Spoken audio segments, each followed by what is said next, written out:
Intercultural reporting on issues like migration and the refugee crisis is difficult because these are very contentious issues and people already have such very strong emotional reactions to those subjects. So I think it's important to kind of try to find some way into the story that someone in the UK can understand and can sort of sympathise with.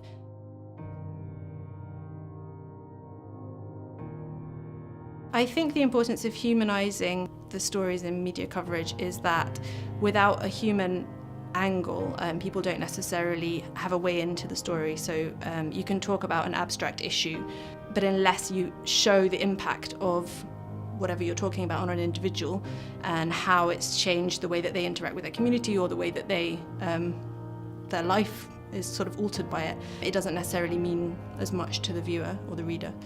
You can talk in the abstract about change. You can talk about, say, in Lebanon, people are starting to discuss subjects that were taboo for a long time to do with the civil war.